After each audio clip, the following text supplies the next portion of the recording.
മറ്റു വാർത്ത എറണാകുളം കോതമംഗലത്ത് വിദ്യാർത്ഥിനിയെ കോളേജ് ഹോസ്റ്റലിനുള്ളിൽ തൂങ്ങി മരിച്ച നിലയിൽ കണ്ടെത്തി. മാങ്കുളം സ്വദേശിനി നന്ദന ഹരിയാണ് മരിച്ചത്. നെല്ലിക്കുഴി ഇന്ദിരാഗാന്ധി കോളേജിൽ BBA 1-ാം വർഷ വിദ്യാർത്ഥിനിയാണ്. വിവരങ്ങളുമായി ഉമേഷ് ചേരുന്നുണ്ട് കൊച്ചിയിൽ നിന്ന്. ഉമേഷ്, എന്താണ് ഈ ആത്മഹത്യയിലേക്ക് നയിച്ചതെന്നുള്ള ഏതെങ്കിലും സൂചനകളുണ്ടോ?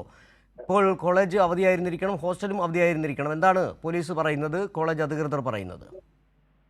സിജു, ഈ കുട്ടികൾ അവധിക്ക് പോയ സമയത്താണ് ഇങ്ങനെ ഒരു സംഭവം നടന്നത്. ഒരുപക്ഷെ ഇന്നലെ രാത്രിയായിരിക്കും ഈ കുട്ടി ഇങ്ങനെ സൂയിസൈഡ് ചെയ്തതെന്നാണ് മനസ്സിലാക്കുന്നത്. അത് ആത്മഹത്യയാണ് എന്ന് തന്നെയാണ് പ്രാഥമിക നിഗമനം. കാരണം ഫാനിൽ കെട്ടിത്തൂങ്ങിയ നിലയിലാണ് മൃതദേഹം കണ്ടെത്തിയത്.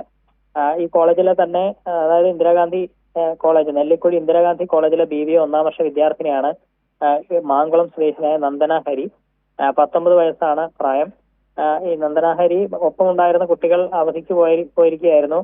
ഇതിൽ മറ്റൊരാൾ പുറത്തു പോയി തിരിച്ചു വന്ന ആ സമയത്താണ് ഇങ്ങനെ മുറിയുടെ വാതിൽ തുറക്കാതിരിക്കുകയും അത് ശ്രദ്ധയിൽപ്പെട്ടപ്പോൾ കോളേജ് അധികൃതരെ വിവരമറിയിക്കുകയും പിന്നീടാണ് പോലീസിനെ വിവരമറിയിച്ച് തുറന്നു നോക്കുമ്പോൾ ഇങ്ങനെ പാനൽ കെട്ടിത്തൂങ്ങിയ നിലയിൽ കണ്ടെത്തിയത്.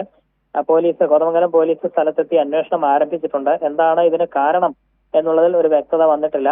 നിലവിൽ ആത്മഹത്യാക്കുറിപ്പോ അല്ലെങ്കിൽ അങ്ങനെ എന്തെങ്കിലും കണ്ടെടുത്തതായി സൂചനയില്ല. ഏതായാലും പോലീസ് അന്വേഷണം ആരംഭിച്ചിട്ടുണ്ട്.